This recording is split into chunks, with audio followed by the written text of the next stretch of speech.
Tá, mas é porque aqui pede projeto. Então, o projeto tem.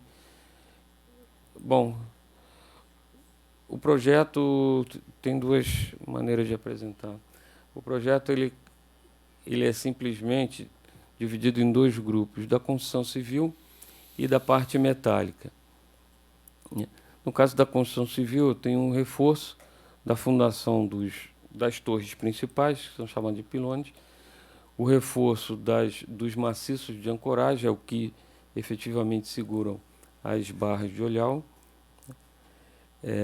Nesse desenho tem a construção provisória de um cabo guia e do cabo de sustentação provisória, que é através de uma cela. Então, esse cabo guia seria como um funcionamento de teleférico para transportar as peças e tudo mais, e um segundo cabo que efetivamente iriam segurar as torres em cima enquanto se trocava as barras existentes corroídas, né? Então aí tem uma série de fotos onde a troca seria efetivada, a transferência de carga e depois a parte metálica, que era efetivamente resumido em três ações: ou somente pintura, ou reforço, ou a troca da peça, né? No caso, a troca de peça, teve troca das peças da barra de olhal e, conforme a orientação, inclusive do projetista, o projeto é bom colocar que a referência do inventário feito à época do projeto foi em 2000, né? Obviamente, até o DEINFRA receber a, o projeto, já tinha se transcorrido 5 anos de evolução de corrosão, né? Tanto que no projeto constava diversos itens para avaliação, né, e projeto das peças que deveriam ser detectadas durante a execução da obra. Então, isso resumidamente, o que teria que ter sido feito, projetado pelo consórcio Sondotécnica Cetarrup. Bom, desculpe.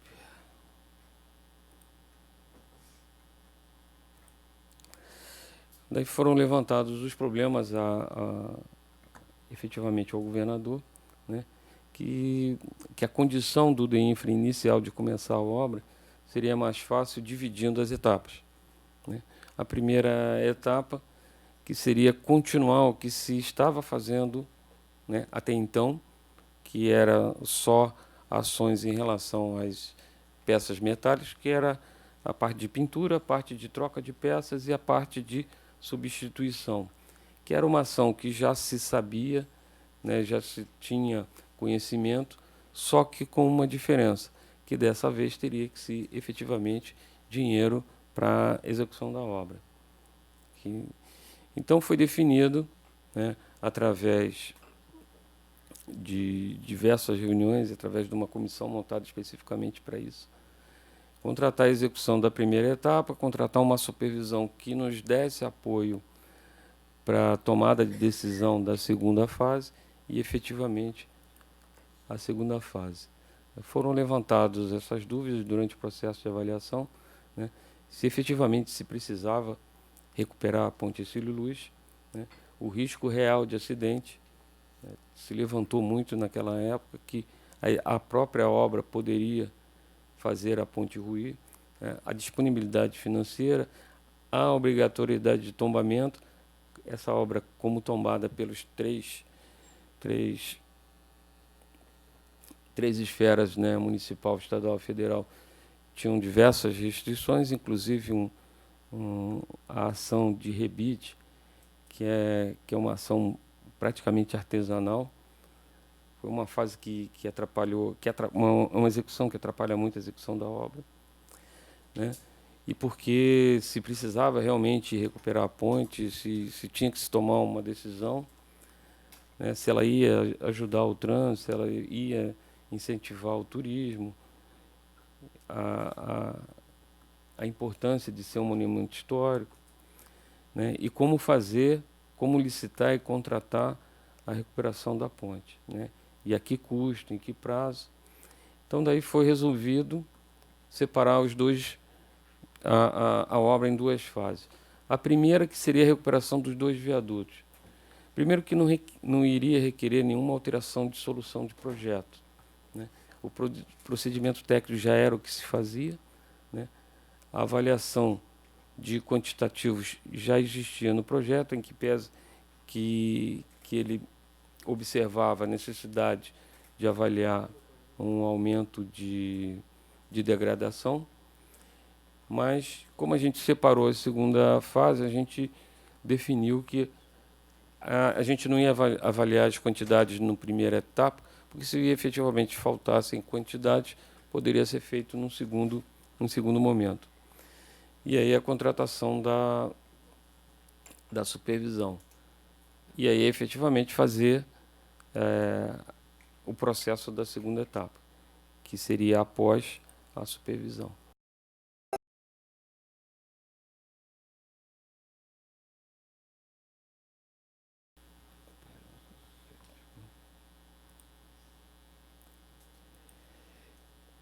Foi um evento em 14 de junho de 2005, que houve uma diretriz do governo que a gente iria fazer a obra, inclusive aqui definindo até o Fundo Social de Ação, onde seria o orçamentário que iria dar respaldo à execução da obra.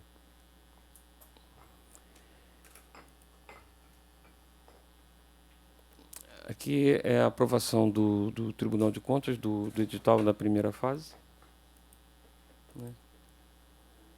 O resumo do contrato pela Rocatec e os serviços efetivamente executados de uma forma genérica, né?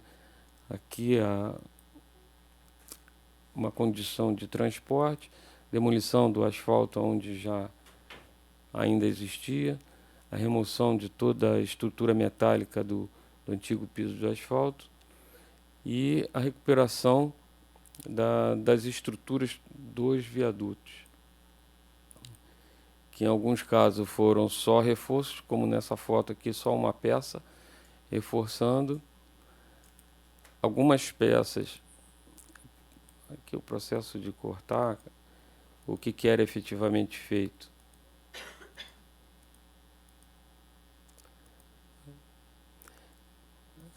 Aqui já a parte de cima foi reforçada, a parte de baixo foi trocada. Os rebites, não sei se interessa ver um vídeo do rebite.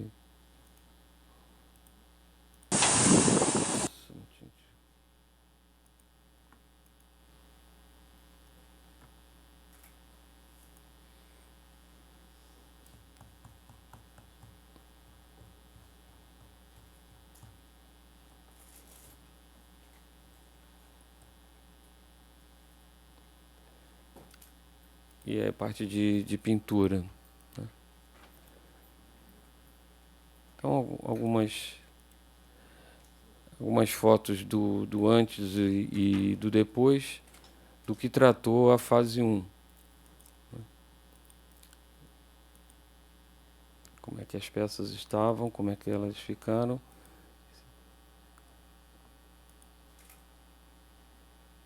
Essa peça, por ser uma peça importante e estruturalmente falando, ela não foi trocada, ela foi reforçada. Somente uma solução técnica de reforço, né? O estado que a peça está. É interessante ver a situação que essa peça aqui se encontrava, né? Inclusive, eu vi algumas apresentações, o engenheiro Tolstói ter dito que se fosse ele já teria acabado a fase 2 em 4 anos, né? Antes desse contrato, ele também teve há muito tempo atrás, e esse é um exemplo não para denegrir a empresa, porque de fato fez um excelente trabalho na execução da fase 1, mas a diferença foi efetivamente o governo disponibilizar a verba, né, e ter a intenção de fazer.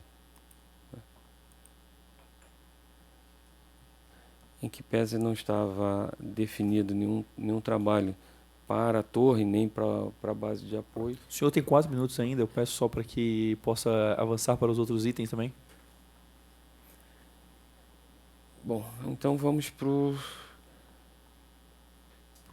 edital. Acho que é o projeto, o orçamento. O orçamento foi recebido um orçamento na época. O orçamento foi feito em dólares, 39.888 dólares em setembro de 2002. Em função da dificuldade orçamentária, ele foi dolarizado, foi transformado em reais o orçamento que era em dólar, e aí depois atualizado para a época da licitação, né?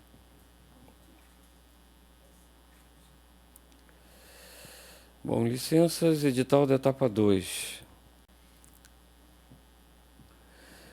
O edital da etapa 2 ela foi extremamente desgastante, porque foi feita a 4 mãos com o Tribunal de Contas, em que pese algum posicionamento sobre o que foi colocado no edital.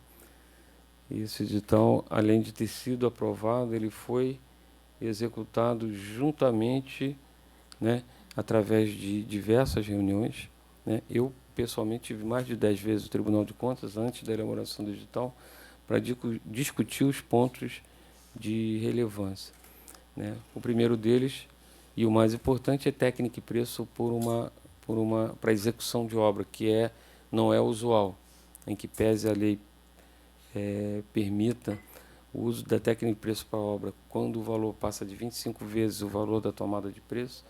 Não é usual a técnica de preço, mas foi entendido em função da complexidade da obra que seria um a mais para a classificação das empresas. Não habilitação, porque a habilitação é feita através de atestados e não da técnica.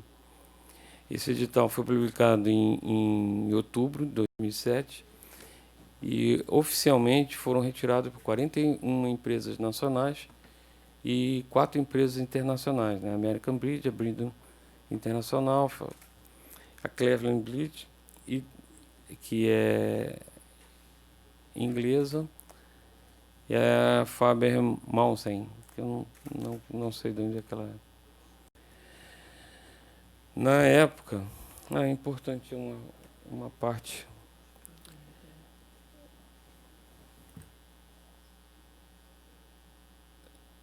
Quando nós recebemos o projeto, nós fizemos consultas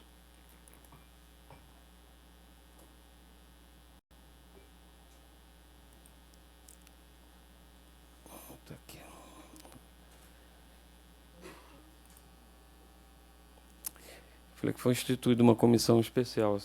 O trabalho dessa comissão foi exatamente avaliar a necessidade e imprescindibilidade da execução da etapa 2, avaliar o projeto de referência, avaliar a possibilidade de uma eventual alternativa técnica e indicar uma solução adequada para a execução da obra. O senhor tem 1 minuto. Bom, então aqui consta consultas de vários profissionais, inclusive a Parson, que é a empresa que detém os atestados da construtora, né? Observando, inclusive, perguntas ao DENIT, a profissionais, dando sugestões e avalizando a execução da obra. Bom, agradeço a sua exposição. O senhor falou na sua apresentação agora que havia dúvidas sobre a disponibilidade financeira para a obra. De fato, havia dinheiro para executar a obra no período que o senhor estava no DEINFRA? Não falei que tinha dúvida. Foi definido até a fase da execução por esse governo, sempre faltou dinheiro, né? Que a diferença entre as execuções anteriores e efetivamente a contratação da fase 1, é que a fase 1 teve dinheiro. Na contratação da fase 2, o senhor acredita que não havia recursos? Veja bem, isso não compete ao DEINFRA saber o que tem de verbas. É definido, como até viu, eu mostrei ali na decisão, é orientado uma fonte, essa fonte é definida pelo governo, pela Secretaria da Fazenda, né? Então, a realidade mostrou que o dinheiro que tinha no Fundo Social só foi suficiente para a execução da fase 1 e início da fase 2. Depois da minha saída foi criada, inclusive, uma ação via Lei Rouanet para se botar Então, na sua opinião, senhor, a fase 2 foi iniciada sem ter ainda todos os recursos, sem ter os recursos disponíveis? Não é que ela foi iniciada, porque a informação era uma obra de 4 anos, né? O orçamento ele se reflete de impostos, tributos, né? Então ninguém adivinha o quanto de verba que o governo vai ter em 4 anos, né? Só posso dizer que a realidade demonstrou que não teve dinheiro para fazer a obra. O senhor considera que os membros da comissão de licitação e da equipe de apoio do edital de concorrência internacional número 44/2007, que resultou na contratação do consórcio Florianópolis Monumento, possuíam condições técnicas de analisar as propostas desse empreendimento único e de grande porte, que é a restauração da Ponte Cid Luiz? A avaliação da proposta... Isso. Veja bem, o processo licitatório ele se divide em 3 partes, nesse caso. Uma capacidade financeira, a capacidade técnica seria através de atestados que nessa concorrência, especificamente sendo internacional, é um pouco diferente do que é resultado no Brasil. A pergunta é simples, na verdade. Se o senhor considera que a comissão de licitação e a equipe de apoio do edital de concorrência tinham capacidade técnica para fazer a análise do empreendimento, as propostas do empreendimento? Sim. O senhor considera que a equipe tinha, então? Sim. O senhor considera que a comissão de licitação agiu de maneira correta em todas as etapas do certame? Ou nos dias atuais o senhor julga que poderiam ter agido de alguma maneira diversa em algum aspecto? Não, com certeza. Agiram de forma correta.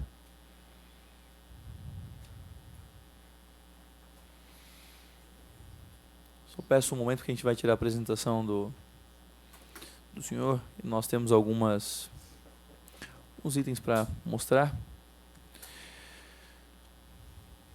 O senhor pode acompanhar pela tela do computador também, certo? Em 4 de 4 de 2007, foi construída pela Portaria 048/2007, Comissão Especial do DEINFRA para adotar as providências necessárias à recuperação da Ponte Cid Luiz, cuja presidência da comissão era exercida pelo senhor. Sim. Tal comissão decidiu consultar especialistas em pontes metálicas para que opinassem sobre a viabilidade das obras, dos projetos e soluções técnicas à época.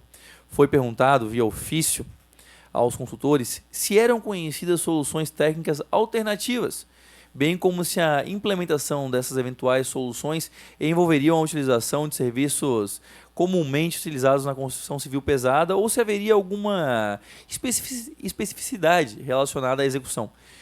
Todos os especialistas foram uníssonos no sentido de haver soluções técnicas alternativas ao projeto referenciado. Senhor Eduardo, considerando que vários ofícios foram enviados a consultores especialistas em pontes, algum deles foi contratado pelo DEINFRA para auxiliar no processo licitatório? Daqueles que foram perguntados, não. Houve alguma revisão técnica antes da licitação do projeto básico utilizado para licitar a etapa 2 de recuperação da Ponte Cid Luiz? Não. Houve algum recálculo necessário, modificação técnica executiva? Não. Por que o DEINFRA não buscou verificar o projeto referencial de forma mais aprofundada? Bom, isso é muito complexo. Primeiro, o projeto ele tem uma propriedade, né, intelectual dos contratados. Então, não caberia o DEINFRA contratar alguém para investigar um projeto que efetivamente foi contratado, no caso, pelo DENIT, para ser elaborado. O projeto, todos os especialistas consultados, eles abriram a possibilidade de um projeto alternativo, porque foi pergunta elaborada pelo DEINFRA, mas não reprovaram a execução do projeto que nos foi cedido. Então, não caberia questionar a intelectualidade técnica do projeto, visto que já os próprios especialistas consultados avalizaram o projeto. Não cabia o DEINFRA analisar mais profundamente o projeto, só para eu compreender a sua resposta? Não caberia ao DEINFRA, nem a comissão técnica que foi constituída para fazer a avaliação das propostas? Não, de forma nenhuma. E o DEINFRA, então, confiou cegamente na qualidade do projeto? Sim.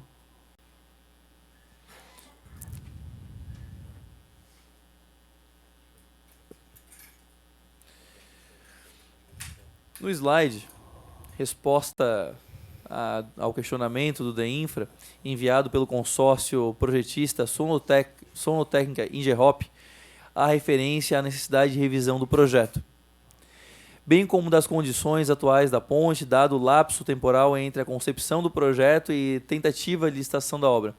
Por que o DEINFRA não tomou essas atitudes que foram justamente elencadas pelo consórcio projetista do projeto de referência? Porque essas ações propostas pela Sonotécnica estava inclusa no próprio orçamento que a Sonotécnica elaborou.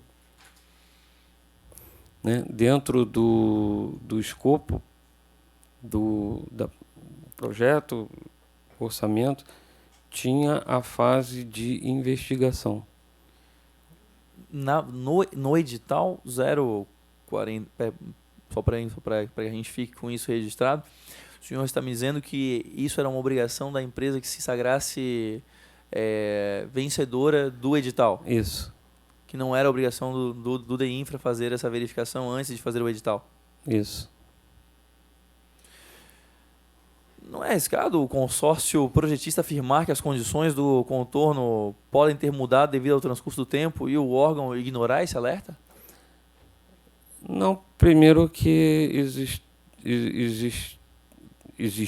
teve uma supervisão acompanhando, uma fiscalização acompanhando. A empresa contratada iria fazer o inventário, como fez, e entregavam relatórios, que eram verificados pela supervisão e pelo engenheiro fiscal. Mas vocês estavam fazendo uma licitação de um projeto em que o projetista falou que antes de fazer a licitação era importante fazer uma revisão dos parâmetros. E ele não identificou que teria que ser antes. Ele identificou que precisava ser feito uma atualização das trocas do projeto. Entende-se, o projeto ele tem uma lista de peças a serem trocadas. Quando você tem uma defasagem na época de 2000 até 2007, 2008, a evolução da degradação foi constatada, foi observada pelo projetista, que era natural que haveria aumento de corrosão e algumas peças que não estivessem no processo de troca deveriam ser avaliadas e trocadas. Mas tratava-se de um edital, uma licitação de um edital para um projeto para fazer a parte executiva do projeto. Essa reavaliação, ela não poderia impactar no próprio orçamento da execução do projeto? Existia uma avaliação sobre isso e é muito difícil você definir efetivamente que essa avaliação fosse feita em tempo hábil, como demorou quase um ano essa avaliação, 8 meses, 10 meses, um ano poderia durar 2, e aí você ficaria sempre postergando 2 anos para você começar uma licitação, porque você analisa o processo de corrosão, aí vai, licita. Quando você chega na fase de licitar, a evolução da corrosão já aconteceu. Então você não ia ter nunca uma diretriz do que licitar, porque é uma evolução contínua de corrosão. Então, foi entendido, desde a sua concepção de projeto, que a partir do momento que a empresa fosse contratada, ela teria que ir avaliando como, de fato, existe no projeto um procedimento de avaliação de corrosão a nível de espessura, a nível de percentual da evolução da corrosão. Em nenhum momento foi taxativo que só ia se trocar peças A, B ou C.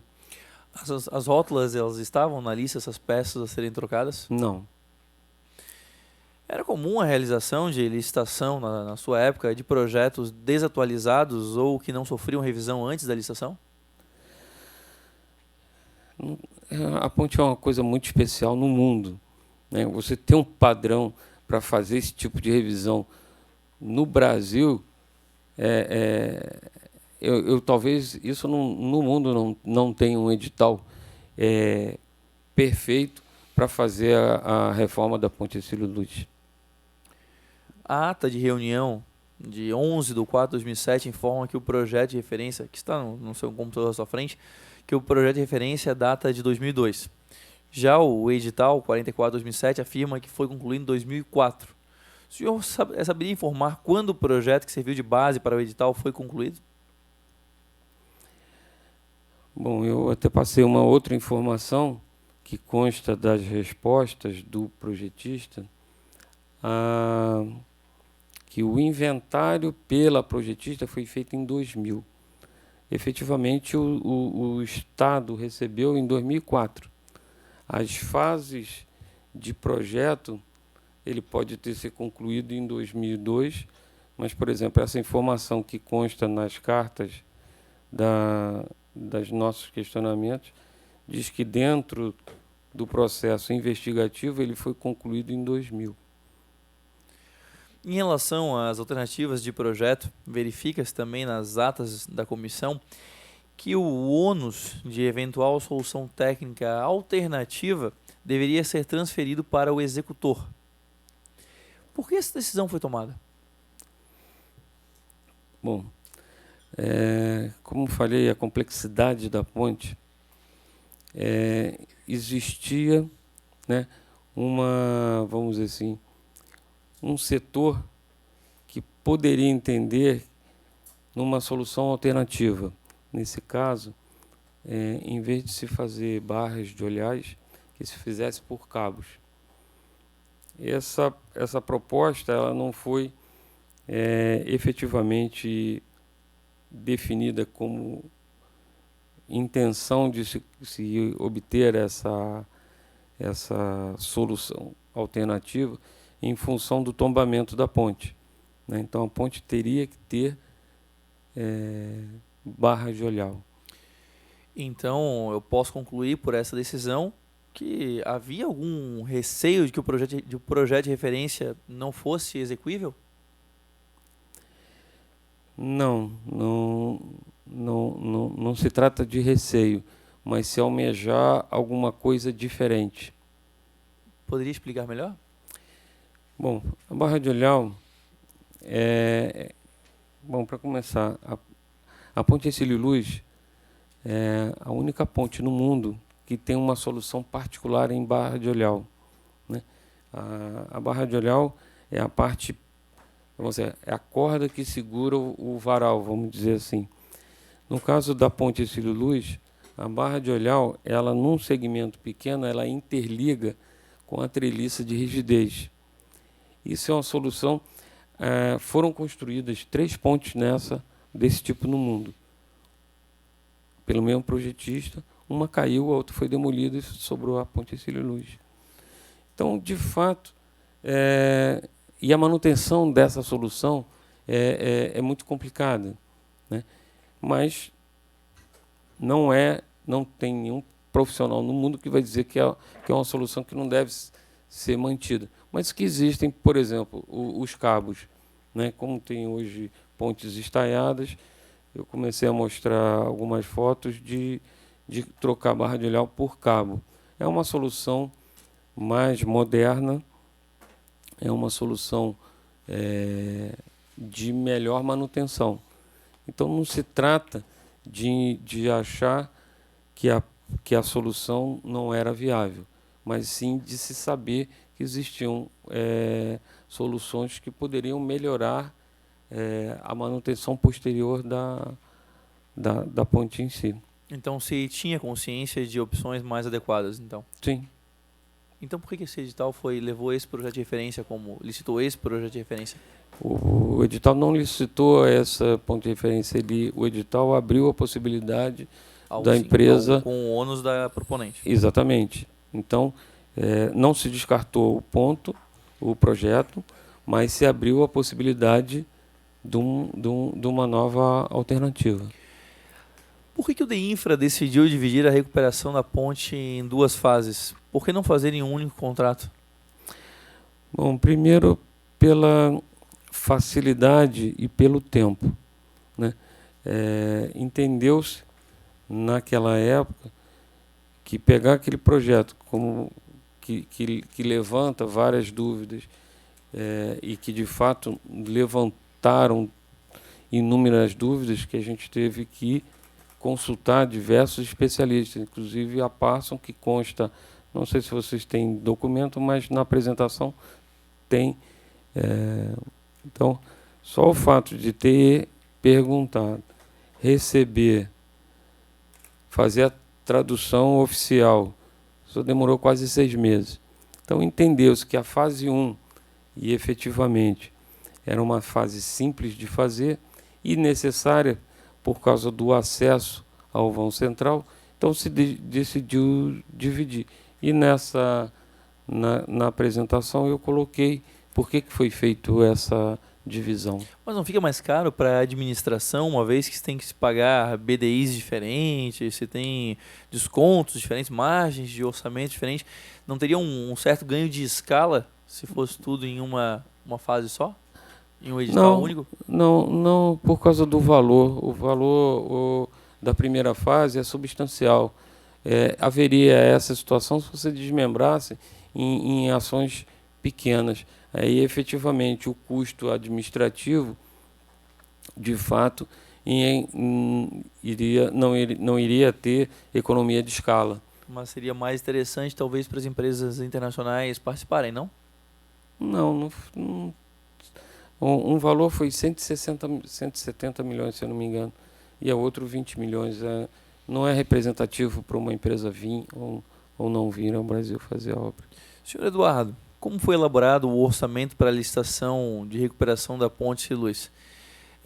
Tais como quais metodologias utilizadas, se foram utilizadas tabelas de referencial de preço de órgãos oficiais, por exemplo, o DNR, o DEINFRA e outros? Não, eu já expliquei ali, né?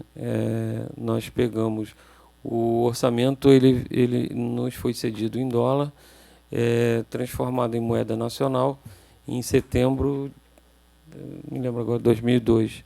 E a partir daí a gente só registrou a moeda.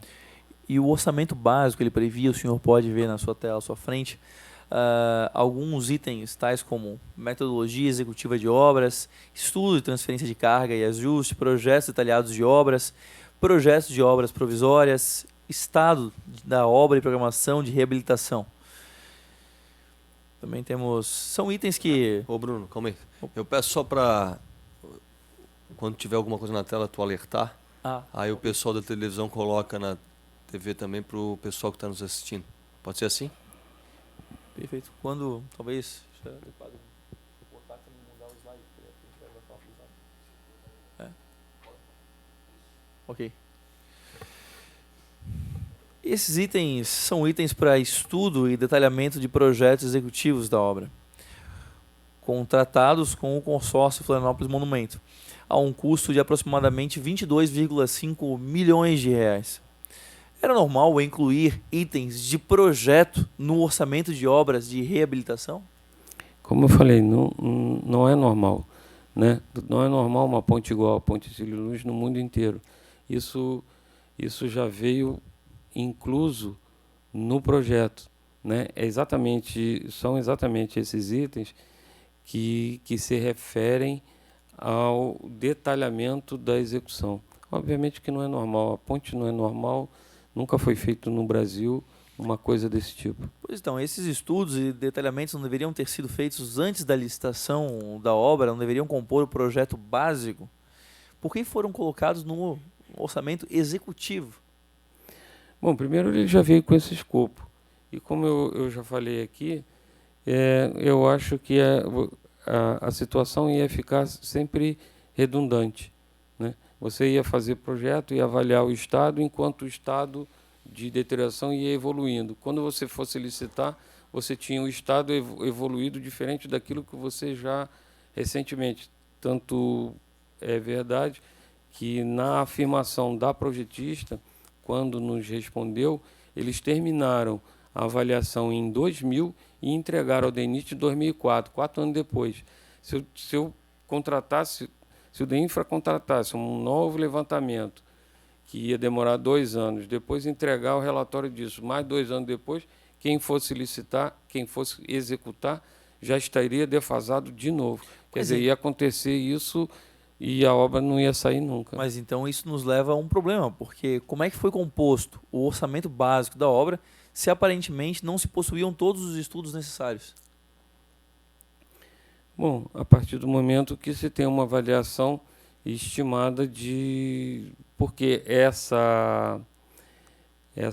vamos dizer assim, esse reflexo desse estudo, ele ia refletir em peças a serem trocadas, né?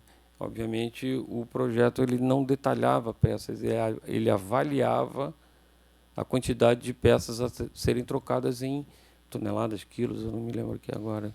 E como foi feita essa estimativa? Não sei, é o projetista que fez. E esses itens de projeto podiam ser usados livremente pelo consórcio? Como assim? Esses 22 milhões, 22,5 milhões poderiam ser usados livremente pelo consórcio? Não, tem desde que fossem investidos em projetos. Hã?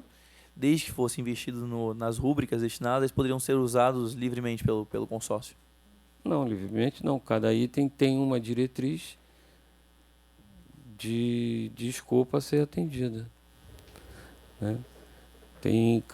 Cada item tem um objeto a ser atendido. Havia uma expectativa do infra de realizar um projeto alternativo ao projeto básico, utilizando-se dessas rúbricas orçamentárias? Não. Mas na prática foi o que aconteceu, não foi? Não. Não foi feito um novo projeto? Não. A solução licitada foi efetivamente a solução aplicada? Veja bem, o que foi mudado à minha época foi pura e simplesmente o processo suspensivo da ponte, um processo provisório, né? O projeto da obra, efetivamente, era, como eu falei, troca de peças, né? Troca, reforço ou pintura, e na fase de construção civil, né? Os blocos de ancoragem, os blocos da fundação. O projeto contemplava um processo de transferência de carga da ponte para cabos suspensos, que em função do estado avançado das rótulas, entendeu-se que não poderia se pendurar alguma coisa em cima de uma torre que estava em cima de uma base deteriorada que precisaria ser trocada. Então foi definido a troca do processo suspensivo, que em vez de suspender por cima, iria apoiar por baixo. Que é uma que pode ser considerada talvez a parte mais delicada da obra. Essa mudança não é uma mudança de projetos? Bom, é um processo executivo.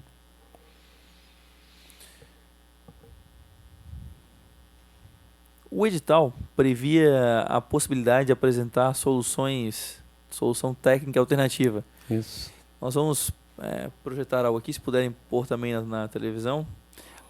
O edital previa a possibilidade de apresentar soluções técnicas alternativas.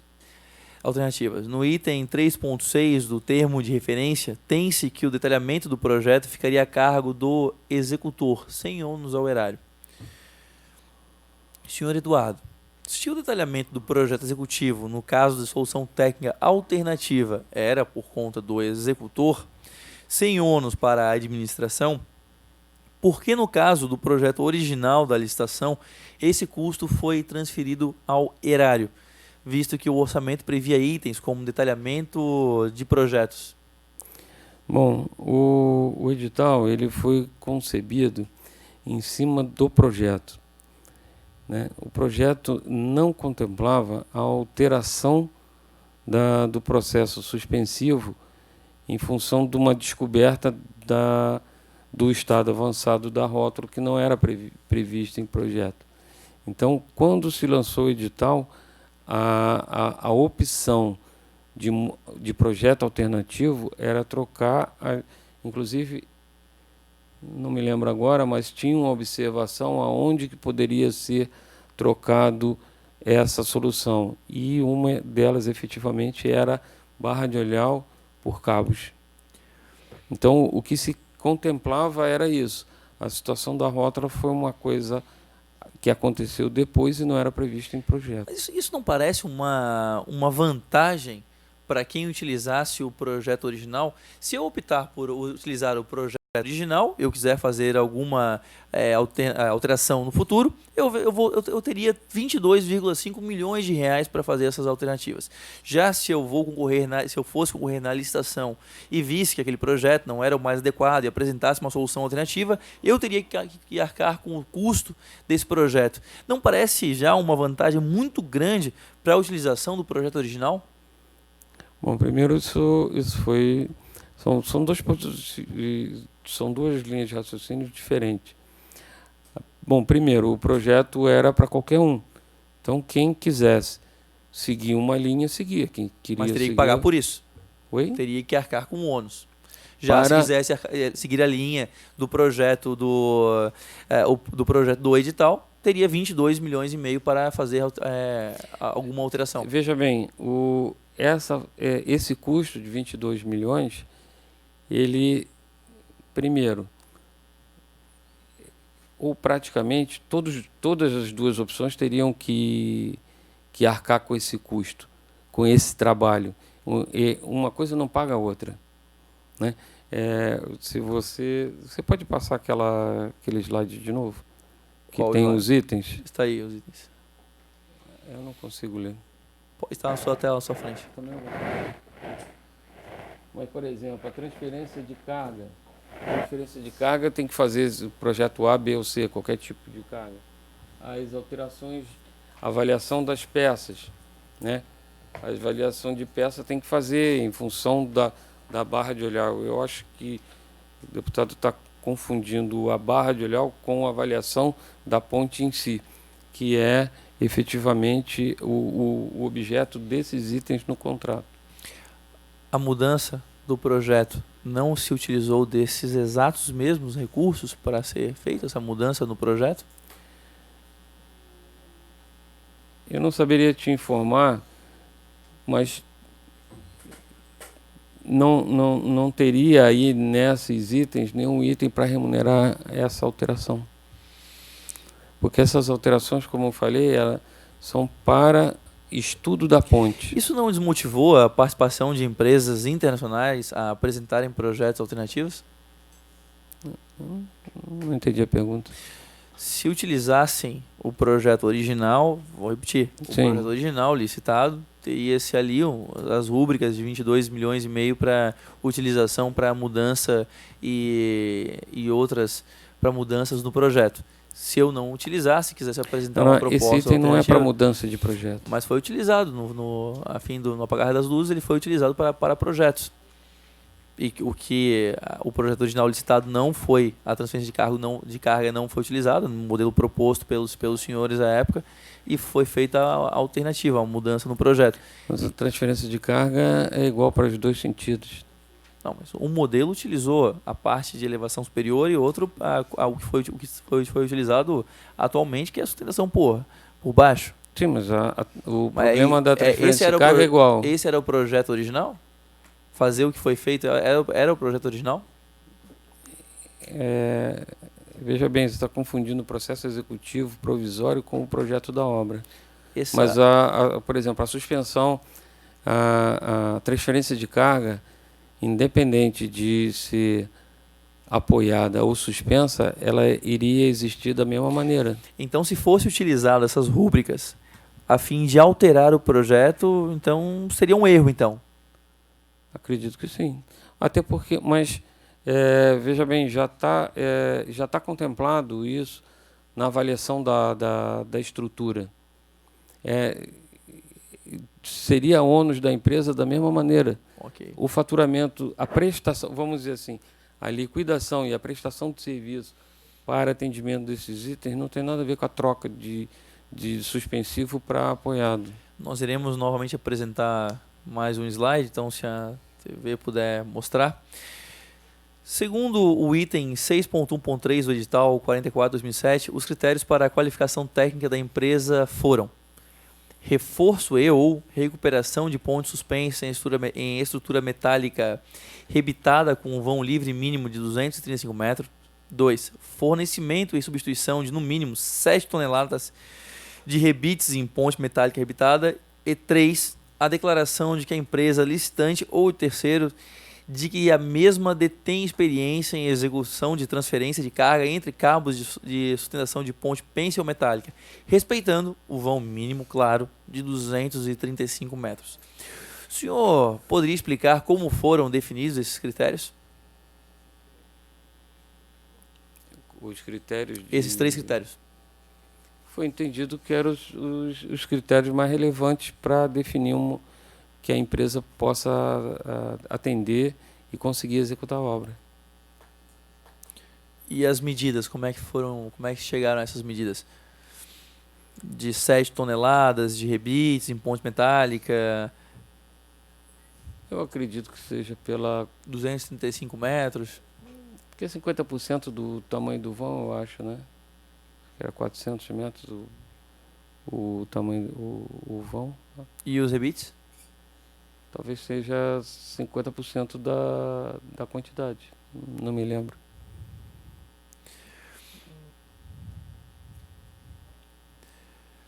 Pode-se verificar na documentação apresentada pelo consórcio Florianópolis Monumento, nós iremos apresentar um outro slide, então se a TV quiser acompanhar, pode-se verificar na documentação apresentada pelo consórcio Florianópolis Monumento que o currículo dos profissionais componentes do quadro do consórcio, especificamente da empresa CSA Group, possuía como foco projetos de ponte e não a execução de tais obras, especialmente pontes pênseis metálicas com vão superior a 235 metros.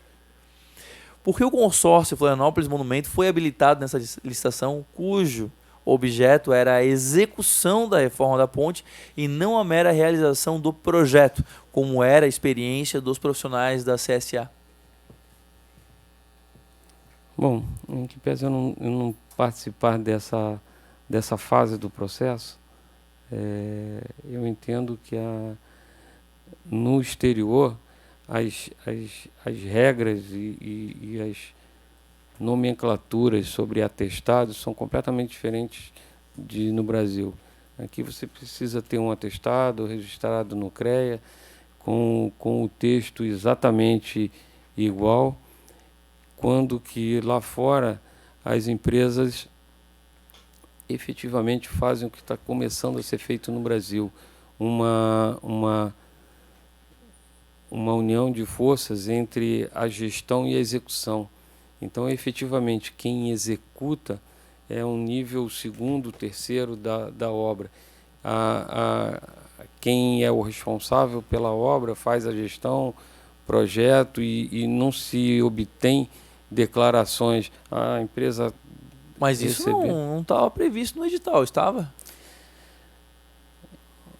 Bom, eu, como eu falei, não participei especificamente desse detalhe, mas mesmo que não esteja, essa interpretação colocada dessa maneira, eu acho que ela não condiz com a avaliação da empresa. O senhor não acha que a diferença entre execução e projeto não seriam significantes demais para ser confundido em uma interpretação? Da forma como é visto lá fora, não. Aqui sim. Aqui a empresa que é projetista, a empresa que é executora. Então você não tem no exterior, primeiro, nem essa posição, assim, a executora é executora especificamente. Já que se tratava de um edital internacional, o edital não deveria então ter previsto isso?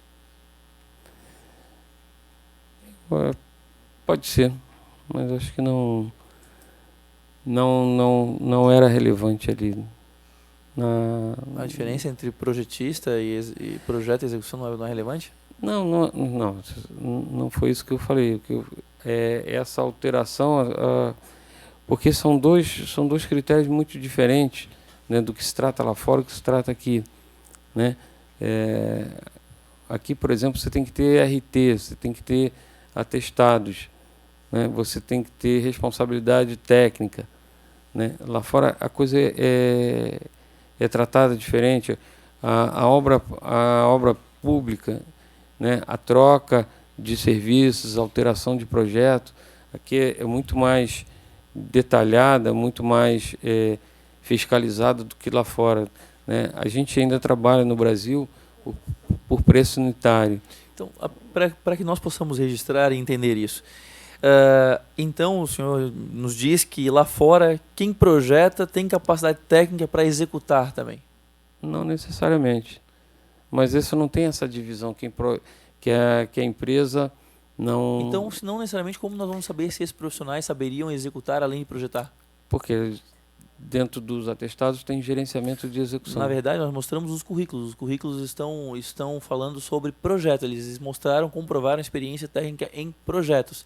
Como eu falei, essa é a nossa dúvida. Não avaliei esses atestados para saber o que está escrito. Eu nem consigo ler. O DEINFRA fez alguma diligência oficial para verificar a experiência da CSA em execução? Não saberia te dizer.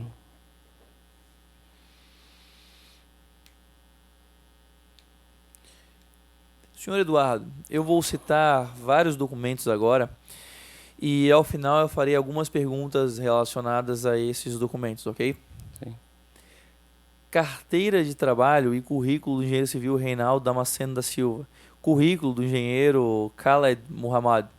Autodeclaração da CSA Group e currículo do engenheiro Fernando Fagundo. Currículo do engenheiro civil Henrique Hernandes Montes. Currículo do engenheiro sanitarista Antônio Winter. Autodeclaração da CSA Group. Autodeclaração da CSA Group e currículo do engenheiro civil Juan Melgarejo.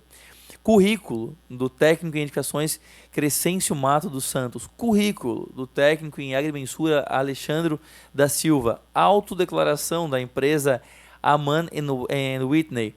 Currículo do engenheiro Peter Sluska. Currículo do engenheiro Iman Rossan. Currículo do engenheiro Christopher Gagnon. Currículo do engenheiro civil Radu Dragnan. Carta de oferta de emprego da CSA Group para o engenheiro Khaled Muhammad e autodeclaração da empresa Fresney Internacional. Senhor Eduardo, esses foram todos, eu ressalto, todos os documentos relativos à qualificação técnica que a construtora Espaço Aberto, a CSA Group e as empresas parceiras a Aman Whitney e Fresney Internacional apresentaram na licitação, ou seja, não foram apresentados atestados, certidões, cópias de contratos, declarações de contratantes ou quaisquer outros documentos que contemplassem as exigências do edital. Toda a qualificação técnica do consórcio Florianópolis Monumento baseou-se somente em autodeclarações e currículos profissionais emitidos pelas próprias empresas integrantes do consórcio e parcerias. Porque toda essa documentação foi aceita, mesmo não estando em completa aderência com o edital da licitação. Não saberia informar porque não faço parte da diretoria de licitações. O senhor fez parte da comissão, não fez? da comissão que avalia a proposta técnica.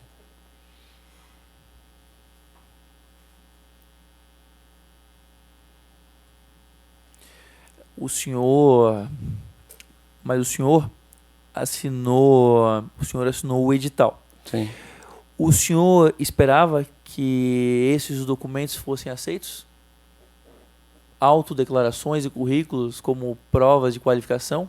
Ou o senhor esperava que de fato chegassem certidões e atestados? Não, de fato a gente tinha uma dúvida sobre o processo, justamente por aquilo que eu já falei. No exterior, a documentação, a forma de apresentação, a forma como as empresas se posicionam em licitações públicas são diferentes do que a nossa. Só que nós temos que seguir a nossa legislação, né? Nós não temos uma licitação em que pese chamada internacional preparada para contratar empresas com essas situações que houveram no início, problemas inclusive de nacionalizar atestados, nacionalizar o senhor considera que autodeclarações que são feitas pelas próprias pessoas que estão concorrendo são os documentos adequados para comprovar uma habilidade técnica? Não saberia te informar agora, porque eu não sei qual foi o procedimento adotado para avalizar isso. Não poderiam ter sido exigidos contratos, declarações de empresas, órgãos públicos internacionais? Pode ter sido feito diligências. Isso é atribuição da comissão de licitação fazer diligências complementares, e nesse caso é muito próprio, em função da complexidade da obra e do processo. Pode ter sido feitas diligências para verificar a extensão dessas declarações. O senhor considera que seriam necessárias, então, essas diligências? Se a documentação não atendesse, sim. Com essas documentações que eu li ao senhor? Sim.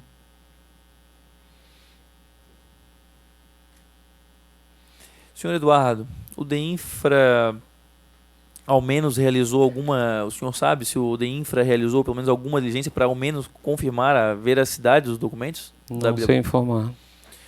Com relação à demonstração de capacidade técnico-profissional, o edital exigiu que as licitantes detivessem em seu quadro permanente engenheiros civis, responsáveis técnicos pela empresa, detentores de certidão de acervo técnico expedido pelo CREA, por execução de obra ou serviços semelhantes ao objeto do edital. Com relação às empresas consorciadas estrangeiras, foi feita a seguinte observação. Se puder mostrar também na televisão, por favor. Observação. No caso de consórcio, serão aceitas certidões em nome dos responsáveis técnicos das empresas que participarem do consórcio. No caso de empresas estrangeiras que participarem isoladamente ou em consórcio nessa licitação, serão aceitos pelo DEINFRA. A comprovação se fará por vinculações empregatícias em nome da empresa ou das consorciadas para a comprovação das exigências no item 6.1.3 pela proponente através de normas do país de origem do proponente, sendo dispensadas as formalidades descritas com relação ao CREA. Sendo assim, o senhor sabe dizer por que no caso do senhor Khaled Muhammad, engenheiro e estrutural do consórcio Florianópolis, foi aceita apenas uma carta de oferta de emprego da CS Group em completo desacordo com o edital, sendo essa carta datada de 8/5/2008, ou seja, apenas 5 dias anteriores à data de abertura dos envelopes, documentos de habilitação? Não, como eu falei, o processo licitatório não faz parte da diretoria de obras, mas eu acredito que essas declarações de disponibilidade de profissional, isso é usual hoje em dia. Uma oferta de emprego? Talvez o texto, como eu falei, eu não participei dessa avaliação, mas a disponibilidade, seja por uma oferta, uma disponibilidade, você hoje em licitações nacionais, você não tem uma contratação efetiva. Você tem uma disponibilidade, uma declaração do profissional que vai trabalhar caso a empresa seja vencedora. Mas essas possibilidades todas que o senhor comenta não deveriam estar expressas no edital? Eu não me lembro do detalhamento, mas, como eu falei, é muito complexo. É uma obra única no Brasil e a nível internacional. Mas aqui a gente está falando só apenas de uma comprovação de vínculo empregatício. É o mesmo para qualquer licitação. Mas é um critério mundial, não é um critério nacional onde a gente tem regras. Isso não é injusto com outras empresas, notadamente as brasileiras, por exemplo? Acho que a regra é para todo mundo. O edital ele estava no mercado. Então, o fato levantado, ele não interfere em nada em uma empresa não se habilitar ou não. Uma oferta de emprego é uma comprovação oficial de vínculo? Não é comprovação de vínculo. É uma questão de disponibilidade do profissional poder trabalhar. Eu posso entrar numa licitação, se eu lhe fizer uma carta de um convite de emprego, eu posso entrar em uma licitação e dizer que o senhor faz parte da minha equipe, sem o senhor nem ter respondido? Não, eu teria que assinar esse documento concordando.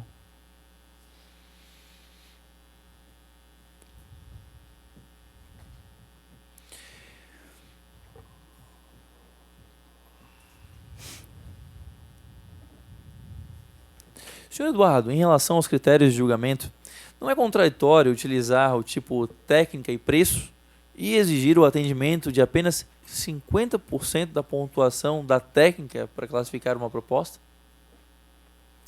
Bom, isso é um fato controverso nos tribunais de contas da União e do Estado, né?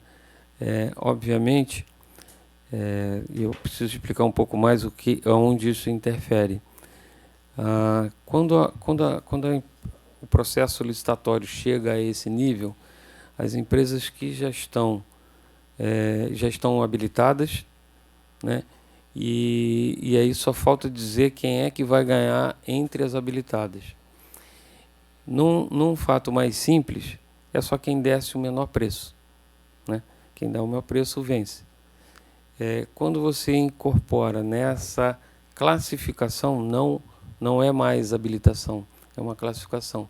Você define um a mais, né? Porque todas já estão habilitadas para executar a obra. Pois é, mas o senhor repetiu aqui diversas vezes que essa é uma obra única no mundo, é uma obra que tem um critério altamente especializado. Então, eu vou concluir. Então, nesse sentido, há um direcionamento, né, dos tribunais de contas, tanto da União quanto do Estado, que o peso, que no caso os 50%, o peso para a técnica seja o menor possível, né? O DEINFRA usava durante muito tempo, né, 70-30, né? 70 para a parte técnica e 30 para o preço. O que fomentava esse critério? A avaliação, obviamente, é subjetiva, né? Então, inclusive nesse edital, ele começou com um novo critério, né? Antes era ótimo, bom, excelente, regular e tudo mais. Mas aqui... E aí, é fundamental para mostrar que o 50% é melhor do que 70%, né? Porque se você tem uma empresa que faça uma proposta elaborada e tudo mais, e ganhe a nota 10, o peso dessa nota 10 é só 50%. E o preço dele precisa ser competitivo para ele vencer nessa conta. Se você faz uma proposta excelente e dá um preço alto, proporcionalmente você já venceu a licitação. Durante um passado, né, pessoas que receberam 70% venceram a licitação com um preço muito mais alto, né, no caso de contratos normais de técnico de preço, venceram a licitação com um preço muito mais alto daquele que ganhou uma nota mais baixa, porque o peso da nota para a técnica era alto. Mas isso é pouco relevante, porque todas as duas estão habilitadas. Então você acabava contratando quem era mais caro, pura e simples porque ele fez uma técnica mais elaborada. Mas isso não se reflete em execução de trabalho. Mas eu não estou me referindo à proporção entre técnica e preço. Eu estou me referindo que para a empresa se classificar no quesito técnica, ela precisaria da nota mínima de 50%. O senhor acredita? Sim, na verdade, nós estamos falando justamente disso. Não estou lhe questionando, eu só estou complementando, porque quando você pede 50% da técnica, você tem 50% do preço. Não é disso que eu estou falando, o senhor está confundindo. Eu estou falando da parte de preço, da parte de técnica. Para a empresa se ser considerada habilitada pelo DEINFRA, na parte técnica apenas, o DEINFRA exigiu no edital que ela atingisse pelo menos 50%.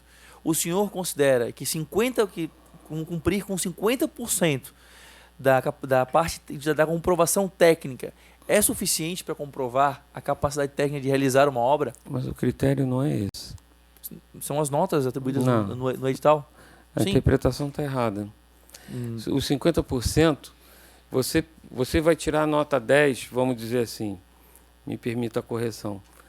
Uma nota 10 na sua avaliação técnica. E você vai receber uma nota 10 no teu preço. Nota 10 no preço é quando você é igual ao preço da concorrência. Só que a ponderação é que é 50%. Então, o julgamento, a classificação julga 50% da nota técnica. Não é que a nota é 50%. 50% na avaliação de habilitação. Eu vou ler o slide para o senhor. Item 7.2.6.4. A nota máxima da proposta técnica será de 100 pontos, sendo desclassificadas as propostas que obtiverem nota final inferior a 50%. O senhor considera que uma nota de corte de 50% para um projeto dessa complexidade técnica é uma nota de corte adequada? Sim. 50% do domínio técnico de uma obra que o senhor repetiu tantas vezes aqui ser única é o suficiente? É porque se trata de um plano de trabalho, de um conhecimento de problema, não da habilitação da empresa. A empresa que chegou nessa fase, ela já estaria habilitada para fazer a obra. É só um mero critério de a mais para classificar quem seria o vencedor. A nível de capacidade para executar, ela já estaria ali definido. Por que descrever o histórico da concepção e execução da ponte foi considerado como técnica? Porque, na verdade, isso é um padrão para avaliar as condições de conhecimento da empresa, no sentido, é quase que padrão, é conhecimento do problema, é conhecimento da local, a equipe que vai trabalhar, se definem alguns critérios. Não vou efetivamente dizer que isso seja irrelevante, mas, como eu falei, quando as empresas já chegam nessa fase, elas já estão habilitadas para ser feitas. Não é aí que se julga se a empresa tem competência ou não para poder executar a obra, e sim qual seria a melhor classificada. O senhor considera adequado atribuir 30% da nota técnica para descrever aspas, conhecimento do problema, subitens histórico, utilização da ponte, degradação, influência da atual situação da ponte sobre a metodologia executiva da restauração? Acho.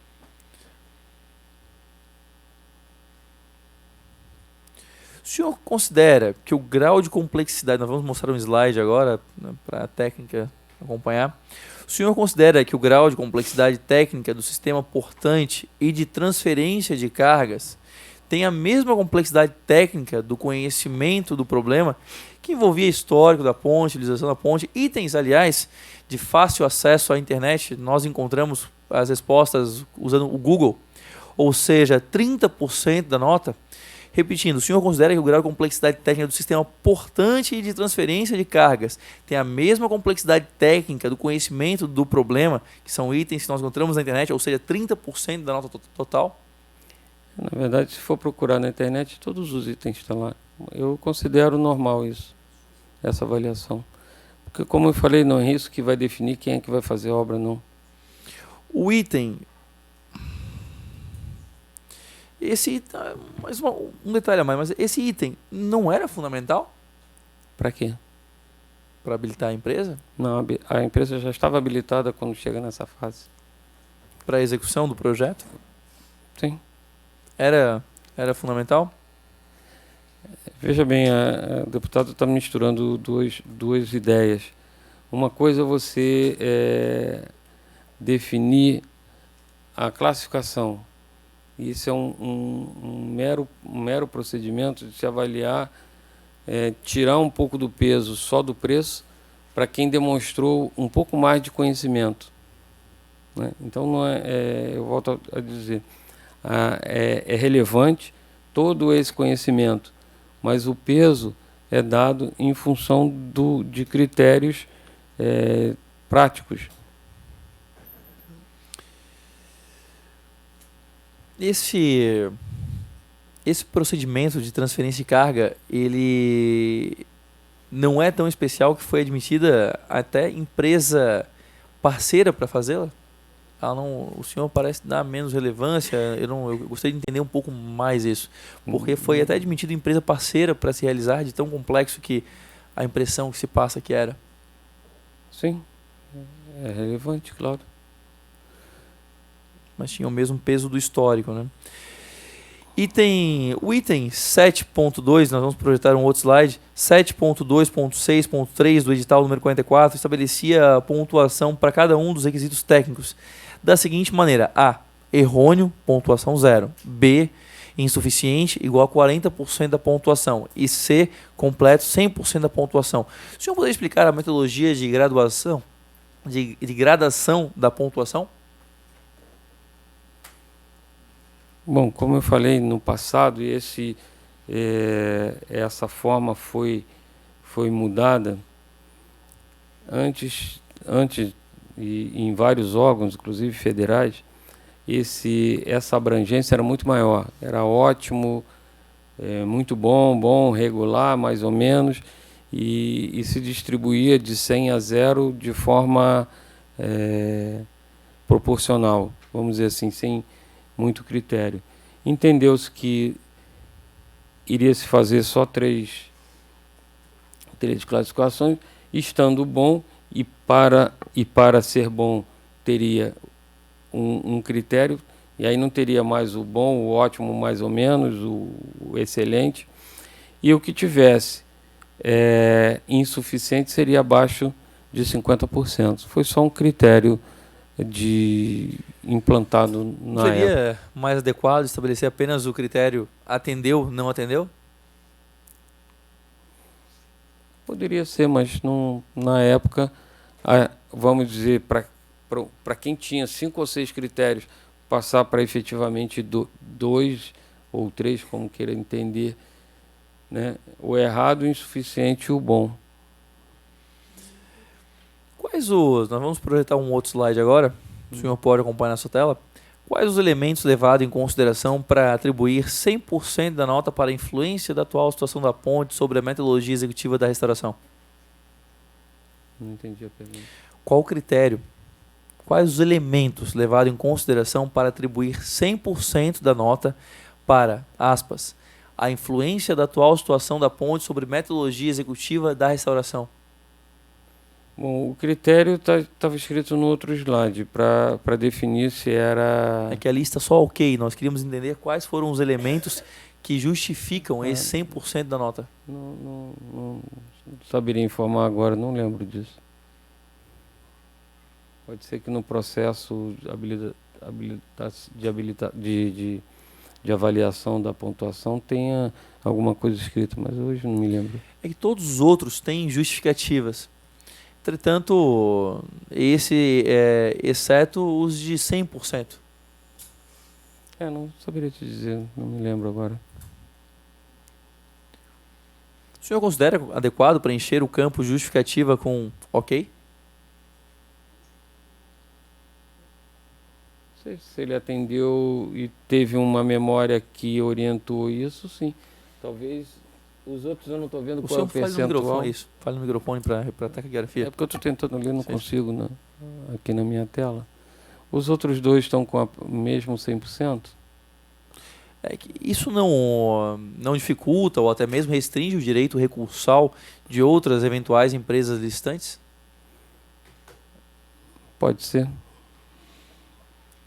O senhor considera que o sistema portante, a transferência de carga, é a fase mais delicada da reabilitação? Sim, claro. O senhor avalia como satisfatória a técnica da empresa, consórcio Florianópolis Monumento, mesmo que tenha atendido apenas metade dos itens avaliados nesse quesito? Como eu falei, isso é uma descrição de um plano de trabalho. Isso não é efetivamente a capacidade da empresa em poder executar.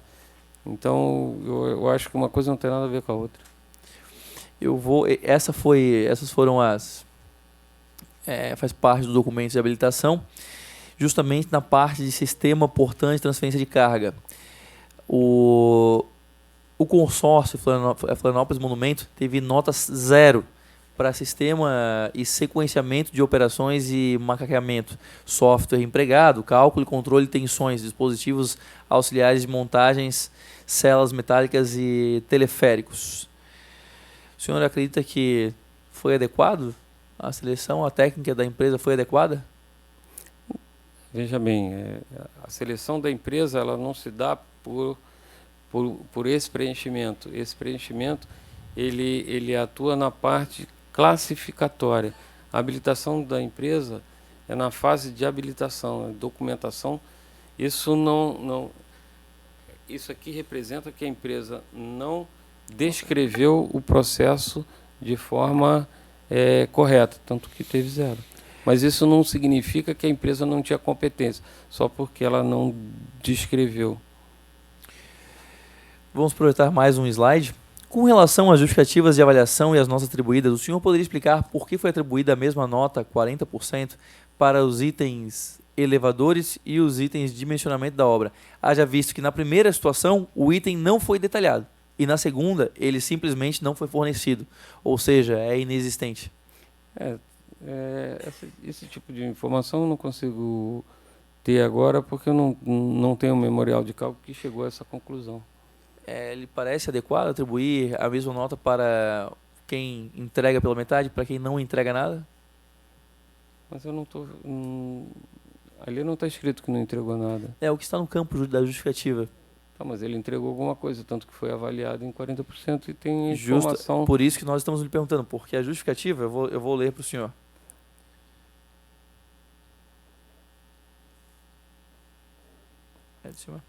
Vamos ver. Vou ler para o senhor e o senhor pode nos explicar melhor. Não vou conseguir explicar porque eu não me lembro, não estou com a memória que chegou nessa conclusão. Ok. Diminui. Certo. Senhor Eduardo, por que o consórcio Nova Ponte de Luz, liderado pela empresa Norberto Odebrecht, se retirou da concorrência para a fase 2 da Ponte de Luz? Não entendi a pergunta. Por que o consórcio Nova Ponte de Luz, liderado pela empresa Norberto Odebrecht, se retirou da concorrência para a fase 2 da Ponte de Luz? Ela não informou o motivo. Ela simplesmente retirou. Sobre os itens anteriores ainda, sobre os 100, 40 e 0, havia alguma memória dessa conclusão no edital? Memória dessas conclusões que os senhores tomavam? Pode ser que tenha tido. Há registro disso? Não sei informar. O senhor Tolstói, da empresa técnica, integrou o consórcio Nova Ponte de Luz, quando questionado por essa CPI do porquê ter retirado sua proposta da concorrência, afirmou: se vocês analisassem a ata dessa primeira fase, vocês vão ver que é uma ata que eu reputo como imoral. Imoral porque a gente fez 12 ou 14 impugnações na ata e não foi atendido. Na realidade, foram feitas 11 impugnações, sendo 8 mais objetivas. Nós vamos projetar um slide agora. Houve algum tipo de pressão para habilitar o consórcio Florianópolis Monumento? Não, de forma nenhuma. As impugnações estão na sua frente, se o senhor quiser consultá-las, na tela do computador. O consórcio Nova Ponte de Luz fez 11 impugnações aos documentos apresentados pelo consórcio Florianópolis Monumento na fase de habilitação e licitação, englobando, em suma, a ausência de acervo técnico das empresas integrantes do consórcio e seus respectivos profissionais, e a falta de apresentação de alguns outros documentos. Como resposta à primeira impugnação, que foi no sentido de que, aspas, nenhuma das participantes do consórcio SA e Espaço Aberto atendeu ao item 6.1.3.2.1, item 1, ou seja, não demonstraram possuir acervo em reforço ou recuperação de ponte suspensa em estrutura metálica reabilitada em vão mínimo de 235 metros. A comissão de licitação, em ata do dia 20/6/2008, exarou o seguinte entendimento. Vamos projetar o slide.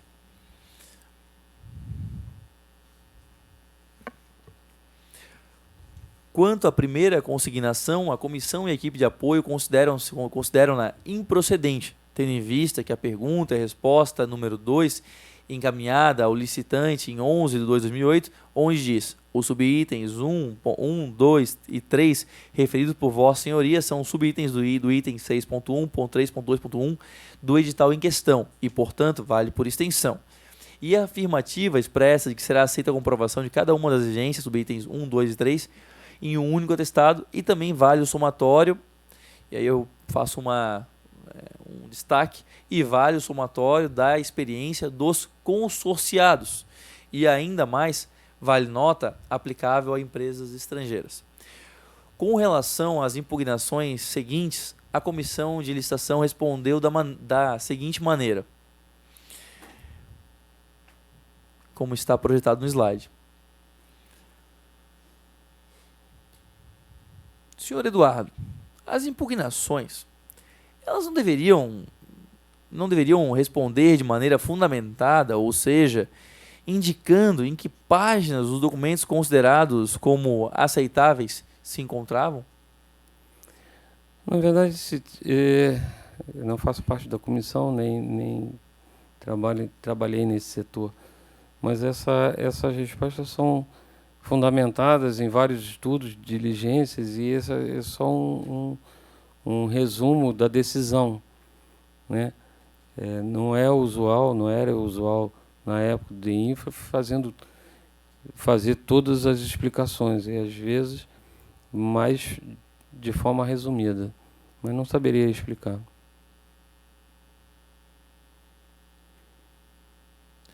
Ainda com relação às impugnações e as respostas da comissão, com relação à quarta impugnação do consórcio Nova Ponte Luz, que foi o seguinte: não comprovaram quanto ao item 2, fornecimento e substituição de mais de 7 toneladas de rebites em pontes metálicas rebitadas. Observação: as certidões apresentadas são de empresas da empresa Ammann & Whitney, que é parceira, mas não participante do consórcio, e, portanto, não houve comprovação técnica exigida pelo edital. Fecha aspas. Por que não foi analisada a argumentação de que a empresa Ammann & Whitney não era empresa consorciada, sendo que a própria manifestação da comissão foi no sentido de que, abre aspas, vale o somatório da experiência dos consorciados? Bom, vou repetir a minha posição. Isso não é atribuição minha, e não era atribuição minha, não participei, mas acredito que tenha sido através de alguma diligência que tenha sido feita. O fato é que a empresa Ammann & Whitney não era consorciada, era apenas parceira, ou seja, ela não integrava o consórcio Florianópolis Monumento. Por que os seus documentos, que também eram meras autodeclarações, foram aceitos? Eu vou repetir da mesma forma, não saberia te dizer dessa forma. Após a homologação do edital de licitação, quem era o servidor público ou o setor responsável por conferir se o consórcio foi firmado antes da assinatura do contrato? Bom, depois da homologação, o processo vai para a Procuradoria Jurídica. E até que tudo é o que faz essa sequência, o contrato, a documentação. O senhor poderia explicar o motivo de não ter sido exigido do consórcio vencedor da licitação a constituição oficial do consórcio, registro na junta comercial do local da sede da empresa líder, antes da assinatura do contrato, haja vista que, além de ser uma exigência da Lei 8.866, foi realizada a previsão no edital de licitação, considerando que a solicitação do registro do consórcio Florianópolis Monumento foi protocolado na junta comercial de Santa Catarina 132 dias após a assinatura do contrato? Não saberia dizer. Qual o risco que o Estado corria nessa situação? Bom, na prática, você exige a constituição do consórcio, a formalização, para que você possa efetivamente responsabilizar, saber a quem responsabilizar. Quando você tem uma empresa participante de um processo licitatório, né, você tem uma entidade onde você tem documentações, você tem vários procedimentos.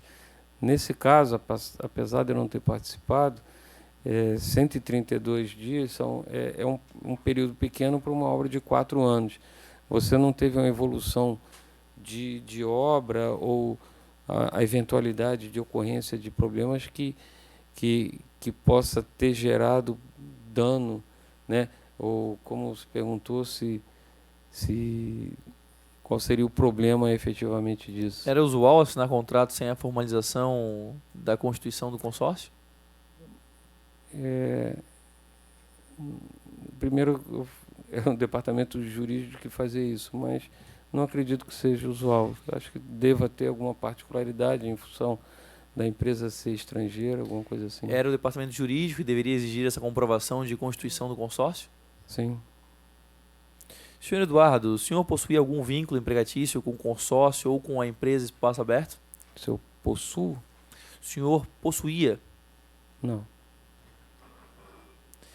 Mas os relatórios do consórcio supervisor ProSul com o Cremate apontavam o senhor como um engenheiro, inclusive como engenheiro coordenador.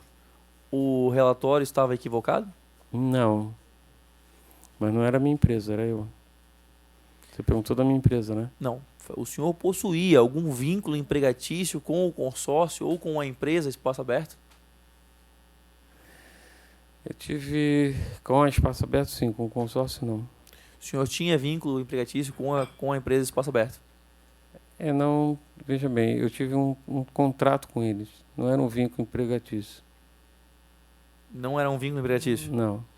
Mas então vou repetir, os relatórios do consórcio supervisor ProSul apontavam o senhor como um engenheiro coordenador. O relatório da ProSul estava equivocado? Estava equivocado. O senhor pode explicar que serviços prestou? Bom, em 2009, setembro, agosto, alguma coisa assim, eu saí do DEINFRA a convite. Eu já tinha demonstrado externamente a minha vontade de sair. A Construtora Espaço Aberto tinha intenção de entrar no mercado de rodovias. Ela contratou um engenheiro, um amigo meu já falecido, que inclusive por esse motivo eu fui para Espaço Aberto. O engenheiro Newton, que era da empresa RG. Foi meu vizinho de trecho, eu fiz a duplicação da 101, do trecho de Joinville até Jaraguá do Sul, e ele trabalhou de Jaraguá do Sul até Barra Velha. Viramos amigos e tudo mais, e ele veio a trabalhar na Espaço Aberto, com a intenção de desenvolver dentro da empresa o setor rodoviário. É uma empresa estritamente do setor da construção civil. O engenheiro Newton veio a falecer, né? E, em função do falecimento dele, o Paulo, proprietário da Espaço Aberto, me fez o convite se eu não queria ir trabalhar no lugar do engenheiro Newton na prospecção e execução de serviços rodoviários. Efetivamente, durante um período, eu não cheguei a trabalhar 1 ano na empresa, 11 meses, eu acho. Tiveram alguns problemas na ponte, onde eles me pediram ajuda por eu conhecer bastante toda a tramitação e gestão pública. Então eu fui fazer esse trabalho. Qual foi o período que o senhor trabalhou com a empresa Espaço Aberto? Setembro, outubro de 2009 até setembro, outubro de 2010, alguma coisa assim. E o senhor também falou que o seu vínculo não era empregatício. Qual era a natureza do seu vínculo, então? Bom, obviamente na pesquisa eu tive uma ação trabalhista contra eles, né? Primeiro, eu tinha entendido que a minha vinculação era de relação de trabalho, de CLT. Eu não tive essa situação constatada quando eu fui fazer esse trabalho na ponte. Me foi exigido um contrato. E aí ficou uma situação dúbia entre a gente, tanto que a relação virou uma ação trabalhista depois. Eu vou pedir licença para vocês e suspender a reunião por 5 minutos. Dou a oportunidade para o senhor, se o senhor quiser usar o banheiro, tomar alguma água, e a gente retoma em 5 minutos, ok? Pode